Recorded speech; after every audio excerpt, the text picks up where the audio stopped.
सभी लर्नर्स को मेरा प्यार भरा नमस्कार। आज की जो क्लास है उसमें हम डिस्कस करेंगे विज़िट टू कैम्ब्रिज, जो कि क्लास 8th का एक चैप्टर है, उसके कुछ इंपॉर्टेंट क्वेश्चन आंसर्स को। So let's start. जो फर्स्ट क्वेश्चन है वो क्वेश्चन है, why did Cambridge became something else for the writer. इस क्वेश्चन में पूछा जा रहा है कि जो कैम्ब्रिज था वो राइटर के लिए कुछ अलग चीज़ क्यों थी। समथिंग एल्स मतलब कुछ अलग क्यों था। बात कर लेते हैं आंसर की। तो Cambridge became something else for writer because he met Stephen Hawking, a great scientist there. अब आंसर में बताया जा रहा है कि जो कैम्ब्रिज था, कैम्ब्रिज जो यूनिवर्सिटी थी वो एक अलग महत्व रखती थी राइटर के जीवन में। वो उसके लिए अलग चीज़ बन चुकी थी क्योंकि वहाँ पर वो एक ग्रेट साइंटिस्ट जिनका नाम स्टीफन हॉकिंग था, उनसे वो वहाँ पे मिले थे। बात करते हैं और नेक्स्ट क्वेश्चन की तरफ मूव ऑन करते हैं। नेक्स्ट क्वेश्चन है, whose successor was Stephen Hawking supposed to be at the university। जो कैम्ब्रिज यूनिवर्सिटी थी वहाँ पर जो स्टीफन हॉकिंग थे वो किसके उत्तराधिकारी माने जाते थे। सपोज टू का मतलब होता है माने जाते थे। तो सक्सेसर, सक्सेसर का मतलब होता है उत्तराधिकारी, उत्तराधिकारी, ठीक है। सपोज टू बी का मतलब होता है माना जाता था।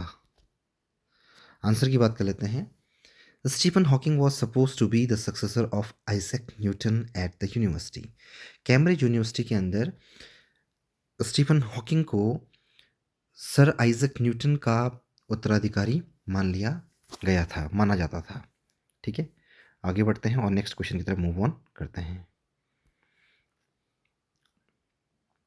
नेक्स्ट क्वेश्चन है, what makes any disabled person strong. Disabled का मतलब होता है दिव्यांग, ठीक है। कोई भी जो दिव्यांग व्यक्ति होता है उसको कौन सी चीज़ उसको मजबूत बनाती है, कौन सी चीज़ उसको मजबूत बनाती है। जो कोई दिव्यांग व्यक्ति जब किस चीज़ को देखता है, किस चीज़ को देख कर के वो मजबूत बनता है। स्ट्रॉन्ग मीन्स मजबूत, ठीक। बात कर लेते हैं आंसर की। Disabled people feel strong when they C somebody like them achieving something huge. जो दिव्यांग लोग होते हैं वो अपने आप को बहुत ज़्यादा मजबूत महसूस करते हैं जब वे देखते हैं कि उनके जैसा ही कोई व्यक्ति कुछ बड़ी उपलब्धियों को हासिल कर रहा हो और अपने जीवन में लगातार आगे ऐसे मुकामों को प्राप्त कर रहा हो। अचीविंग का मतलब होता है बच्चों प्राप्त कर रहा हो, ठीक है। ह्यूज का मतलब होता है बड़ा, विशाल, जिसको हम कहते हैं, ठीक है। तो जब कोई अपने जीवन में कुछ ज़्यादा कुछ अचीव कर रहा हो तो उसको देख करके जो डिसेबल्ड लोग होते हैं, जो दिव्यांग लोग होते हैं, उनको लगता है कि जैसे हम हैं वैसे ये व्यक्ति भी है और ये जब कर सकता तो हम भी जीवन में कुछ ना कुछ अच्छा कर सकते हैं। आई होप आपकी समझ में ये क्वेश्चन आ गया होगा। नेक्स्ट क्वेश्चन की तरफ मूव ऑन करते हैं और नेक्स्ट क्वेश्चन है हमारा, how did Stephen Hawking respond to anybody.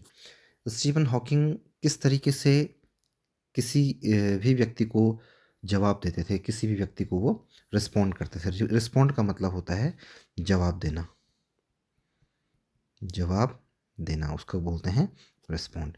बात कर लेते हैं आंसर की। तो आंसर में चलते हैं और आंसर में है, Stephen Hawking responded by tapping on the switch trying to find the words on the computer.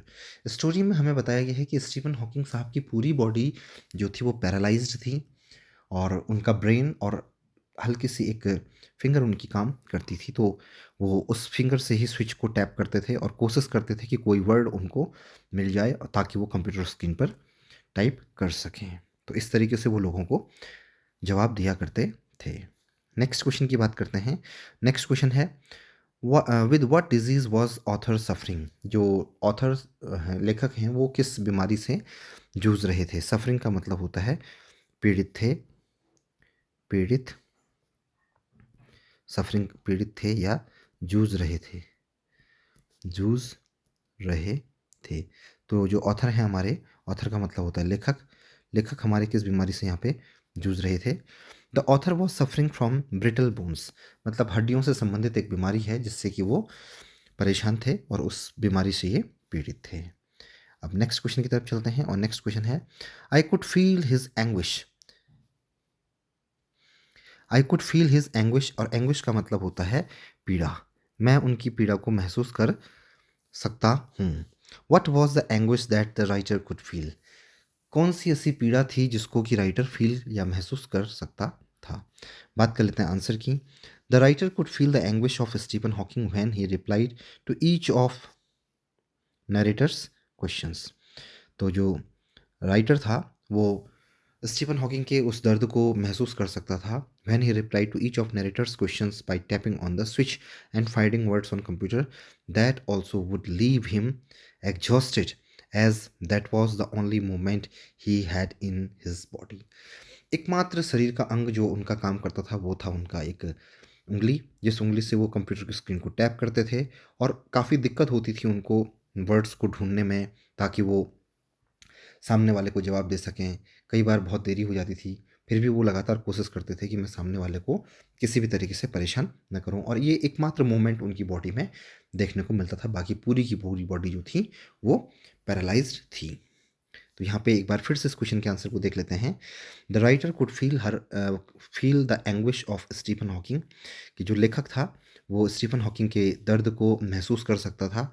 He reply to each of narrator's question, कि नरेटर्स के द्वारा जो भी क्वेश्चन उनसे पूछे जाते थे वो उन क्वेश्चनों का जवाब अपनी स्क्रीन पर अपने स्विच पर टैप करते हुए, वर्ड्स को ढूंढते हुए कंप्यूटर पर जवाब देते थे। And would also leave him exhausted as that was the only moment he has in his body. एकमात्र शरीर का अंग जिससे कि वो अपने कार्य को अंजाम दे सकते थे, और वो था उनकी हाथ की उंगली। ठीक है, नेक्स्ट क्वेश्चन की तरफ मूव ऑन करते हैं और नेक्स्ट क्वेश्चन है, describe the physical appearance of Stephen Hawking. आपको स्टीफन हॉकिंग के फिजिकल अपीयरेंस को यहाँ पे बताना है। आंसर की बात कर लेते हैं। He was very still like a photograph, head twisted sideways, body shrunk, and legs wasted. He could neither speak nor move. He could only tap his fingers. His body was almost irrelevant to its existence. देखिए, he was very still मतलब वो बहुत शांत थे, जैसे कि एक photograph होता है। एक फोटोग्राफ में ऐसा लगता था कि कोई फोटो है, और वो शांत तरीके से रिएक्ट करते थे। उनका जो सिर था वो हल्का सा झुका हुआ होता था एक तरफा। बॉडी श्रंक, और जो शरीर था वो भी सिकुड़ा हुआ था। लेग्स वेस्टेड, और टांगें भी एक तरीके से कोई मूवमेंट शो नहीं करती थी, कोई हलचल उनमें नहीं देखने को मिलती थी। ही कुड नेदर स्पीक, ना तो वो बोल सकते थे, ना वो मूव कर सकते थे, ना वो हिल डुल सकते थे। He could only tap his fingers, वो सिर्फ एक काम कर सकते थे कि अपने फिंगर्स को हल्का सा वो कंप्यूटर स्क्रीन पर टैप करके वर्ड्स को फाइंड करने की कोशिश करते थे। His body was almost irrelevant to its existence, और उनके अस्तित्व को देख करके लगता था कि जो ये शरीर है ये उनका क्या है, बिल्कुल भी काम के लायक नहीं है। मतलब उनका शरीर उनके अस्तित्व से बिल्कुल भी मैच नहीं करता था। बात करते हैं और नेक्स्ट क्वेश्चन की तरफ मूव ऑन करते हैं। नेक्स्ट क्वेश्चन है, what was Stephen's advice to the disabled, कि स्टीफन हॉकिंग साहब की जो दिव्यांग लोग होते हैं उनके लिए क्या एडवाइस है। एडवाइस का मतलब होता है सलाह। ठीक है, वो क्या सलाह देते हैं या क्या परामर्श देते हैं जो डिसेबल्ड लोग होते हैं। डिसेबल्ड का मतलब होता है दिव्यांग। ठीक है, आंसर की बात कर लेते हैं। Stephen's advice to the disabled was that they should concentrate on what they are good at, and things like Olympics for disabled are a waste of time. Stephen Hawking साहब बताते हैं कि जो डिसेबल्ड लोग हैं उनको सबसे पहले इस चीज़ पर कॉन्सेंट्रेट करना चाहिए। कॉन्सेंट्रेट का मतलब होता है ध्यान लगाना चाहिए। ध्यान लगाना चाहिए, उनको इस चीज़ पर ध्यान लगाना चाहिए कि वो किस चीज़ में अच्छे हैं। What they are good at, कि वो किस चीज़ में अच्छे हैं। और and things like Olympics for disabled are a waste of time. और जहाँ तक बात है कि जो दिव्यांग लोग हैं उनको ओलंपिक्स में प्रतिभाग करना चाहिए कि नहीं करना चाहिए, तो वो इसको वेस्टेज ऑफ टाइम मानते हैं।